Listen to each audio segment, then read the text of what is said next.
विद्यार्थी मित्रांनो नमस्कार.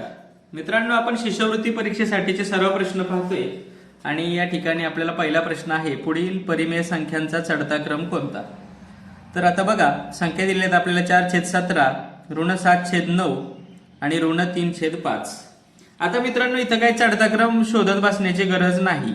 या दोन ऋण संख्या आहेत आणि 4/17 ही धन संख्या आहे, म्हणजे या दोघींपेक्षा ही संख्या मोठी आहे. मग चढत्या क्रम लिहिताना सगळ्यात मोठी संख्या ही 4/17 शेवटी कुठं आलेली आहे बघायची. बघा इथंच आली आहे, फक्त इथं दुसरीकडे कुठंच नाही 4/17 मोठी दाखवलेली, म्हणून पर्याय क्रमांक आपला 1 बरोबर आहे. कळलं? कारण की ही धनसंख्या या दोघींपेक्षा मोठी आणि दोघींपेक्षा मोठी फक्त इथंच दाखवलेली आहे की नाही, म्हणून आपला हा पर्याय क्रमांक 1 बरोबर असणार आहे. आता पुढचा प्रश्न पाहूया. मित्रांनो पुढचा प्रश्न आहे बघा, 5/8 मध्ये 5/8 किती वेळा मिळवावेत म्हणजे बेरीज 5 येईल. तर मित्रांनो बेरीज आपल्याला 5 पाहिजे असेल तर 8च्या 5 पट अंश वरती आलेला पाहिजे, म्हणजे अंश किती आला पाहिजे 8×5 = 40. बरोबर की नाही? अंश किती आला पाहिजे 8×5 = 40 आणि छेद 8च राहील, म्हणजे 40ला 8ने भागल्यावर किती येईल 5 येईल. मग अंश 5 येण्यासाठी आपण 5ला कितीने गुणावं लागणार आहे. अंश 40 येण्यासाठी 5ला कितीने गुणावं लागणार आहे 8ने. 5×8 = 40 होईल.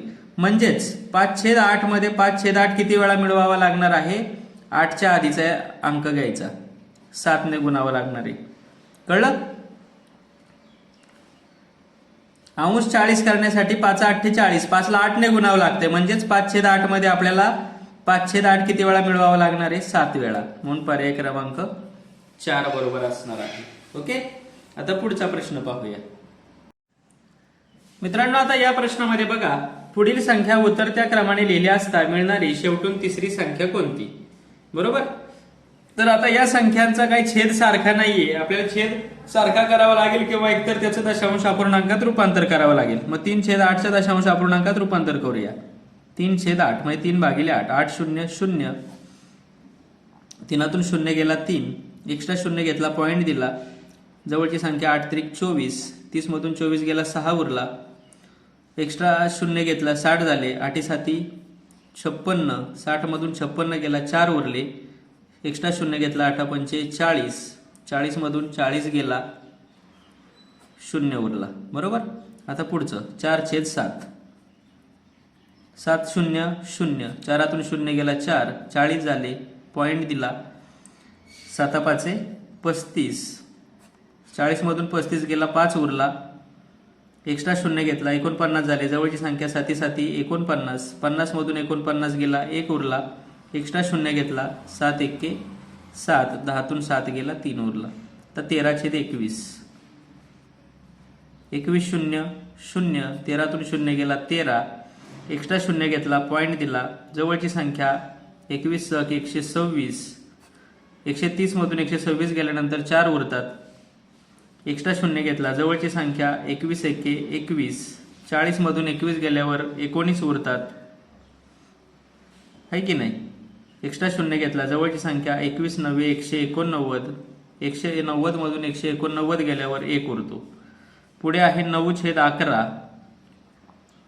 11 0 0, 9तून 0 गेला 9, एक्स्ट्रा 0 घेतला, पॉईंट दिला, 11 8 88, 2 उरले, 90 मधून 88 गेल्यावर, एक्स्ट्रा 0 घेतला 20 झाले, 11 1 11, 20 मधून 11 गेल्यावर 9 उरतात, एक्स्ट्रा 0 घेतला 90 झाले, 11 8 88, 90 मधून 88 गेल्यावर 2 उरतात. आता मित्रांनो यांचा उतरता क्रम आपण लावूया.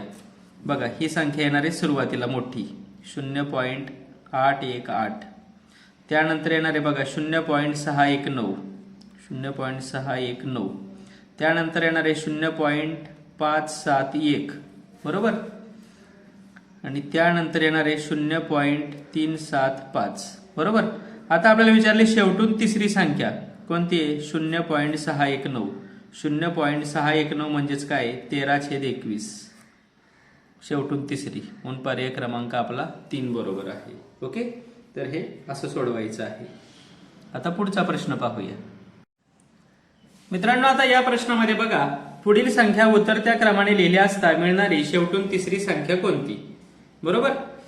तर आता या संख्यांचा काही छेद सारखा नाहीये, आपल्याला छेद सारखा करावा लागेल किंवा एकतर त्याचं दशांश अपूर्णांकात रूपांतर करावं लागेल. मग 3/8चं दशांश अपूर्णांकात रूपांतर करूया. 3/8 म्हणजे 3/8. 8 0 0, तीनातून 0 गेला 3, एक्स्ट्रा 0 घेतला, पॉईंट दिला, जवळची संख्या 8 त्रिक 24, 30 मधून 24 गेला 6 उरला, एक्स्ट्रा 0 घेतला 60 झाले, 8 7 56, 60 मधून 56 गेला 4 उरले, एक्स्ट्रा 0 घेतला 8 पंचे 40, 40 मधून 40 गेला 0 उरला. बरोबर.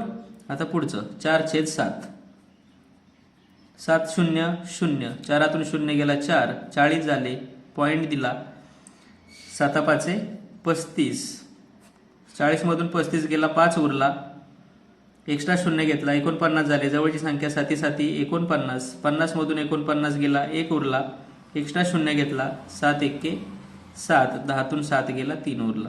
तर 13/21, 21 0 0, 13तून 0 गेला 13, एक्स्ट्रा 0 घेतला, पॉईंट दिला, जवळची संख्या 21 126, 130 मधून 126 गेल्यानंतर 4 उरतात, एक्स्ट्रा 0 घेतला, जवळची संख्या 21 1 21, 40 मधून 21 गेल्यावर 19 उरतात, आहे की नाही. एक्स्ट्रा 0 घेतला, जवळची संख्या 21 9 189, 190 मधून 189 गेल्यावर 1 उरतो. पुढे आहे 9/11, 11 0 0, 9तून 0 गेला 9, एक्स्ट्रा 0 घेतला, पॉईंट दिला, 11 8 88, 2 उरले, 90 मधून 88 गेल्यावर, एक्स्ट्रा 0 घेतला 20 झाले, 11 1 11, 20 मधून 11 गेल्यावर 9 उरतात, एक्स्ट्रा 0 घेतला 90 झाले, 11 8 88, 90 मधून 88 गेल्यावर 2 उरतात. आता मित्रांनो यांचा उतरता क्रम आपण लावूया. बघा ही संख्या येणार आहे सुरुवातीला मोठी 0.818, त्यानंतर येणार आहे बघा 0.619, 0.619, त्यानंतर येणार आहे 0.571, बरोबर, आणि त्यानंतर येणार आहे 0.375, बरोबर. आता आपल्याला विचारले शेवटून तिसरी संख्या कोणती आहे? 0.619. 0.619 म्हणजेच काय? 13/21, शेवटून तिसरी, म्हणून पर्याय क्रमांक आपला 3 बरोबर आहे. ओके, तर हे असं सोडवायचं आहे. आता पुढचा प्रश्न पाहूया मित्रांनो. आता या प्रश्नामध्ये बघा, पुढील परिमेय संख्यांचा चढता क्रम लावल्यास शेवटची संख्या कोणती येईल? तर आता यांचा चढता क्रम लावायचा आहे. तर मित्रांनो या संख्यांचा अतिसंक्षिप्त रूप देता येत आहे का बघूया आपल्याला, म्हणजे त्याचा छेद समान करता येईल नंतर आपल्याला. तर बघा इथं 52 65, 117 91, 156 143, 13/26, या सगळ्या संख्या 13ने विभाजित, सगळ्यांना 13ने भाग जातोय. यांचा अतिसंक्षिप्त रूप करूया आपण पहिल्यांदा. 13 × 52, 13×5 65, बरोबर. 13 9 117, 13 7 91, बरोबर. याला 13ने भाग जातोय. 13 1 13, 2 उरले, 13 2 26, इथं 13 1 13, 13 1 13, इथं पुढं 13 1 13, 13 2 26. आता यांचा चढता क्रम लावायचा आहे मित्रांनो आपल्याला. तर याचं पॉइंट मध्ये रूपांतर आपण पटपट करून घेऊया. 4/5, 5 0 0, 4तून 0 गेला 4, एक्स्ट्रा 0 घेतला, पॉइंट दिला, 5 8 40, 40 मधून 40 गेला 0, 9/7, 7 1 7, 9तून 7 गेला 2 उरला, एक्स्ट्रा 0 घेतला, पॉइंट दिला, 7 2 14, 20 मधून 14 गेला 6 उरला, एक्स्ट्रा 0 घेतला, 7 8 56, 60 मधून 56 गेला 4 उरला, एक्स्ट्रा 0 घेतला, 7 5 35, 40 मधून 35 गेला 5 उरला. आता पुढे 12/11, 11 1 11, 12तून 11 गेल्यावर 1 उरला, एक्स्ट्रा 0 घेतला, पॉइंट दिला, 11 पेक्षा 10 लहान आहे म्हणून 11 0 0, 10तून 0 गेला 10, पुन्हा एक्स्ट्रा 0 घेतला, जवळची संख्या 11 9 99, 100 मधून 99 गेला 1 उरला. ठीक आहे, एवढंच करूया.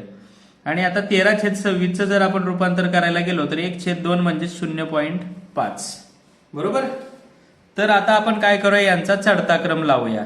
बघा आता, मग बघा 0.5 येईल सुरुवातीला, बरोबर. त्यानंतर येईल 0.8, बरोबर. त्यानंतर येईल 1.09, बरोबर. त्यानंतर येईल 1.285, बरोबर.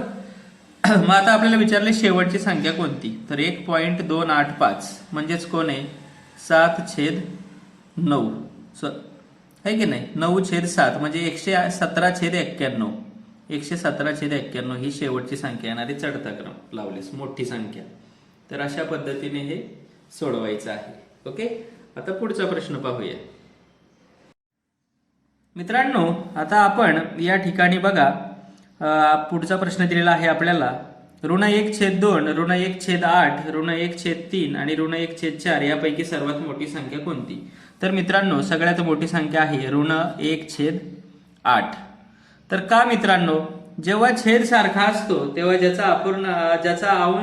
ज्याचा छेद मोठा ती सगळ्यात लहान असते. आता इथं ऋण आहेत या संख्या, बरोबर की नाही, म्हणून या ठिकाणी 8, ऋण 8 किंवा हा जो छेद आहे ऋण 1/8 ही संख्या काय असणार आहे, सगळ्यात मोठी असणार आहे. ओके. आता पुढचा प्रश्न पाहूया.